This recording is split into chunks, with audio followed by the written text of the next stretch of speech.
Hello friends, क्या हाल है। तो चलिए आज हम लोग स्टार्ट करेंगे केएसपी क्विज। और इसमें हम लोग स्टार्ट करेंगे कुछ ऑब्जेक्टिव टाइप क्वेश्चन खेलना। कोशिश करेंगे आपको उसमें एंटरटेनमेंट भी आए और साथ में पूरी पढ़ाई भी हो जाए ऑब्जेक्टिव टाइप में। चलिए स्टार्ट करते हैं हम लोग केएसपी क्विज में। आज चैप्टर नंबर 9 का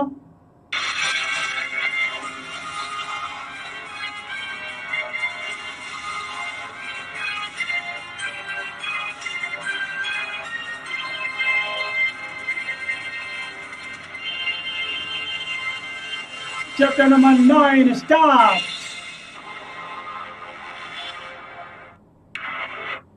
चैप्टर नंबर 9 में हम लोग आज स्टार्ट करेंगे। सबसे पहला क्वेश्चन आपके सामने। इस क्वेश्चन को ध्यान से देखेंगे और ऑप्शन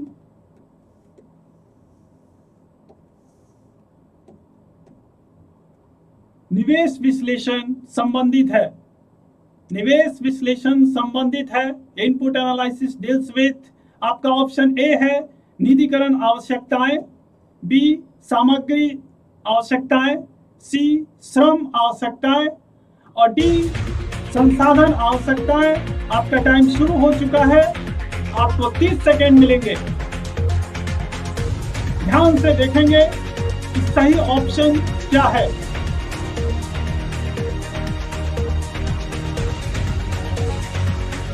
आपको चैट में क्वेश्चन, सिर्फ क्वेश्चन का नंबर और उसका सही आंसर ए या बी या सी या डी टाइप करना है।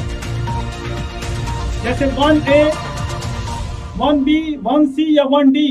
सही आंसर आपका डी है, संसाधन आवश्यकताएं। ये रहा आपका सही आंसर इस क्वेश्चन का, संसाधन आवश्यकताएं। क्लियर है। चलिए अब हम लोग क्वेश्चन नंबर 2 पे चलेंगे। क्वेश्चन नंबर 2, परियोजना के तैयार करने पर व्यय किया गया धन है। Money spent on the preparation of project is a विनियोजन, बी अपव्यय, सी इनमें से कोई नहीं, डी व्यय एक्सपेंडिचर। टाइम शुरू हो चुका है आपका, 30 सेकेंड मिलेंगे आपको सही जवाब के लिए।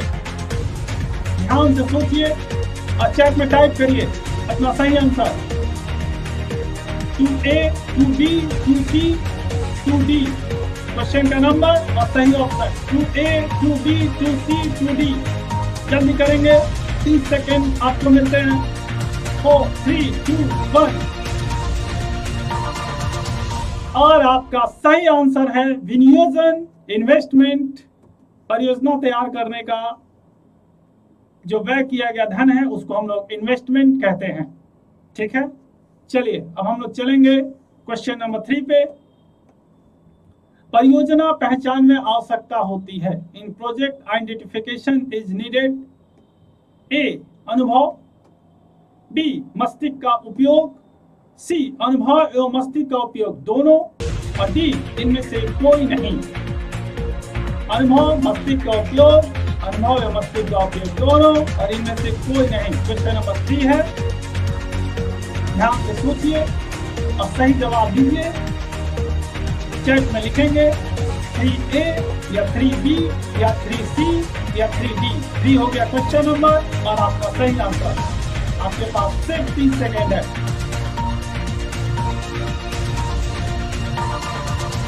और इस क्वेश्चन का सही आंसर है सी, अनुभव एवं मस्तिष्क का उपयोग दोनों। सी आंसर होगा क्वेश्चन नंबर 3 का। क्लियर है। चलिए हम लोग आगे चलते हैं क्वेश्चन नंबर 4 पे। डीपीआर है।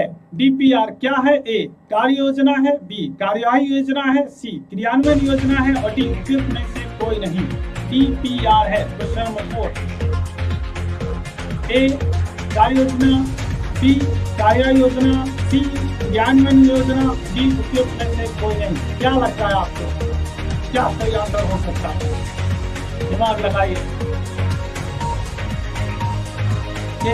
का क्वेश्चन नंबर 4 है। इन पैराशूट में चैप्टर नंबर 9 से चल रहा है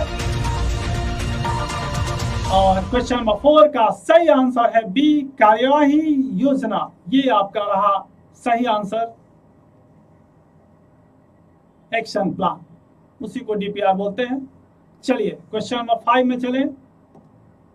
परियोजना मूल्यांकन के पहलू हैं ए, तकनीकी मूल्यांकन, बी, वित्तीय मूल्यांकन, सी, प्रबंधकीय मूल्यांकन और डी, ये सब परियोजना मूल्यांकन के पहलू हैं। एस्पेक्ट्स ऑफ प्रोजेक्ट इवैल्यूएशन की ए, बी, सी, डी, क्या लगता है? तकनीकी मूल्यांकन, वित्तीय मूल्यांकन, प्रबंधकीय मूल्यांकन या सब?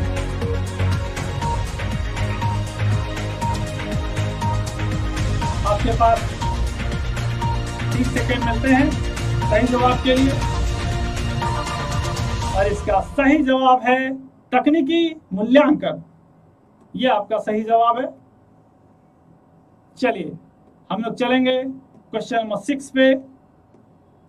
परियोजना तैयार की जाती है। प्रोजेक्ट इज प्रिपेयर्ड ए, प्रवर्तकों द्वारा, बी, प्रबंधकों द्वारा, सी, उद्यमी द्वारा, डी, इन सभी के द्वारा। परियोजना तैयार की जाती है प्रवर्तकों द्वारा, प्रबंधकों द्वारा, उद्यमी द्वारा, इन सभी के द्वारा। क्या लगता है? सही जवाब सोचिए, सोचकर चैट में टाइप करिए 6A, 6B, 6C, 6D। सही जवाब 6, 5, 4, 3, 2, 1। बताइए सही जवाब और डी है इन सभी के द्वारा। परियोजना जो तैयार की जाती है वो प्रवर्तकों द्वारा भी, प्रबंधकों द्वारा भी, उद्यमी द्वारा भी, यानी डी आंसर होगा इन सभी के द्वारा। इसका सही आंसर होगा क्वेश्चन नंबर 6 का। चलिए हम लोग आगे चलें।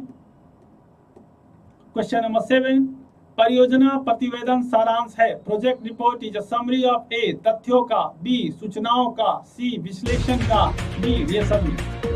ए, तथ्यों का, बी, सूचनाओं का, सी, विश्लेषण का, डी, ये सभी। क्या लगता है आपको? परियोजना प्रतिवेदन सारांश है। Project report is a summary of, chat में टाइप करेंगे 7A, 7B, 7C, 7D, जो आपको सही लगे। 7A या 7B या 7C या 7D। और इस क्वेश्चन का सही आंसर है ये सभी। परियोजना प्रतिवेदन में तथ्य, सूचना और विश्लेषण सभी चीजें शामिल होती है, इसीलिए आंसर होगा डी, ये सभी। ये आपका सही आंसर है क्वेश्चन नंबर 7 का। चलिए हम लोग आगे चलें। क्वेश्चन नंबर 8 में पुनर्भुगतान अवधि संबंधित होती है लाभ अर्जन प्रक्रिया की आवश्यक अवधि, विनियोग लागत वसूली के लिए आवश्यक अवधि, स्थिर लागत वसूली के लिए आवश्यक उपयुक्त में से कोई नहीं। पुनर्भुगतान अवधि संबंधित होती है पे बैक पीरियड डिस्ट्रिक्ट ए, बी, सी, डी। लाभ अर्जन प्रक्रिया के लिए, विनियोग लागत वसूली के लिए, स्थिर लागत वसूली के लिए उपयुक्त में से कोई नहीं। क्या लगता है आपको सही आंसर? सोच समझ कर बताइए। 8A, B, C, D। और ये आपका टाइम खत्म और इस क्वेश्चन का सही आंसर बी होगा पुनर्भुगतान अवधि। पुनर्भुगतान अवधि ये बी आंसर होगा। विनियोग लागत वसूली के लिए आवश्यक अवधि है कि इसमें जो आप विनियोग करते हैं वो आपको वापस कितने सालों में मिल जाए, उसी को हम लोग पुनर्भुगतान अवधि कहते हैं। मान लीजिए आपकी कोई प्लांट में 10 लाख रुपए लगे हैं, तो वो आपको धीरे धीरे करके मान लीजिए हर साल 2 लाख वापस मिलता है, तो फिर पुनर्भुगतान अवधि क्या होगा? 5 इयर्स। तो विनियोग लागत वसूली के लिए आवश्यक अवधि।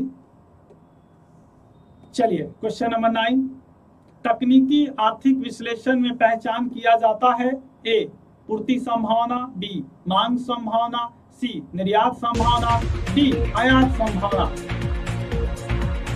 पूर्ति संभावना, मांग संभावना, निर्यात संभावना, आयात संभावना तकनीकी आर्थिक विश्लेषण में पहचान किया जाता है। ए पूर्ति संभावना, बी मांग संभावना, सी निर्यात संभावना या डी आयात संभावना।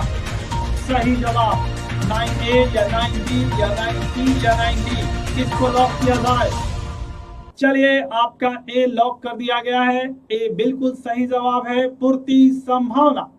तकनीकी आर्थिक विश्लेषण में पूर्ति संभावना की पहचान की जाती है, सप्लाई पोटेंशियल। ठीक है, चलिए अब हम लोग चले क्वेश्चन नंबर 10, और ये आपका लास्ट क्वेश्चन है। क्वेश्चन नंबर 10 परियोजना निर्माण संबंधित है। ए परियोजना चक्र के दूसरे चरण से, परियोजना चक्र के चौथे चरण से, दोनों, डी इनमें से कोई नहीं। परियोजना चक्र के दूसरे चरण या परियोजना चक्र के चौथे चरण से, या सी दोनों, या डी इनमें से कोई नहीं। परियोजना निर्माण संबंधित है। सही आंसर बताइए क्वेश्चन नंबर 10 का। ए या बी या सी या डी, किसको लॉक किया जाए? क्या लगता है आपको? ए या बी या सी या डी? अब टाइम खत्म। आपका सही आंसर है ए, परियोजना चक्र के दूसरे चरण से रिलेटेड होता है परियोजना निर्माण संबंधित। परियोजना निर्माण परियोजना चक्र के दूसरे चरण से होता है। तो ये था आपका चैप्टर नंबर 9 का MCQ objective question Ksp quiz में। और अब तक के लिए इतना ही। तब तक के लिए धन्यवाद। फिर मिलेंगे नेक्स्ट चैप्टर के साथ।